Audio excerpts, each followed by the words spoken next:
Employee rights. Yes. Especially for those affected by opioid abuse and addiction. Are there many rights out there for them? Well, for those folks in particular, opioid addiction is a disability.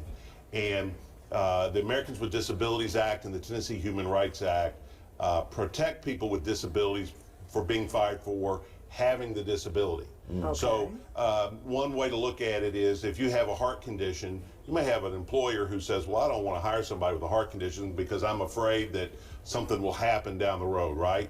Well, you can't make that decision based on the mere fact that the person has the disability. Similarly here, someone who is an alcoholic or an opioid addict that's in recovery, you can't deny them employment or fire them simply because of the addiction.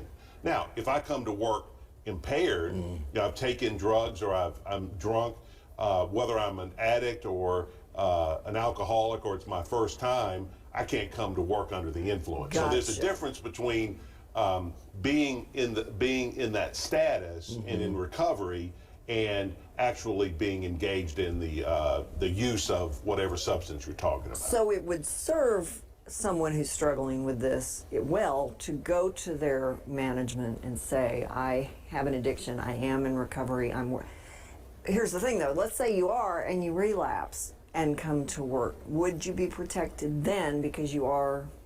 No, I mean, if you come to work under the influence, I don't know that I would recommend self-reporting that. I mean, really, it's nobody's business. I mean, if I'm a recovering addict and I'm in recovery and I'm doing fine, then there's no reason to put myself at risk by declaring it openly.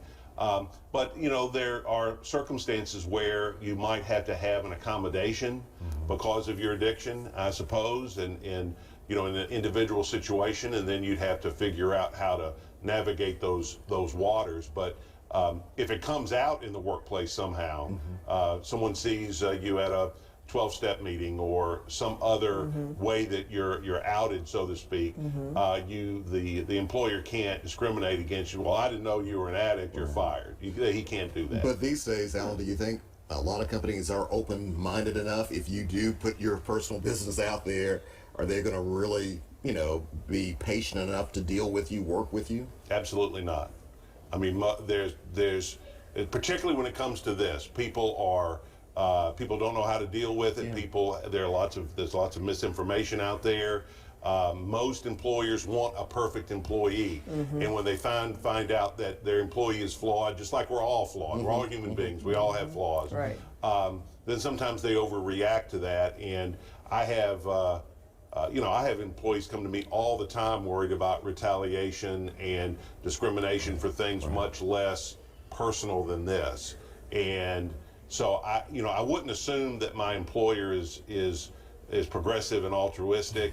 But now, having said that, once the employer finds out, they can't act on that alone. And a lot of times, it's like pregnancy discrimination. You know, you have a lot of people out there who find out a worker is pregnant and they say, oh, well, you can't lift that. I mean, it's like the 1950s, you know, like an I Love Lucy episode.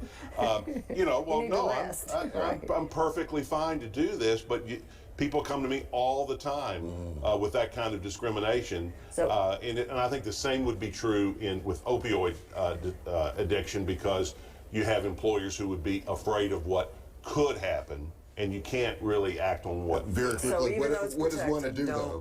Yeah. Well, it depends on the size of the company, but talk to if you feel like you're being discriminated against, talk to HR, report it in writing. Don't pull any punches.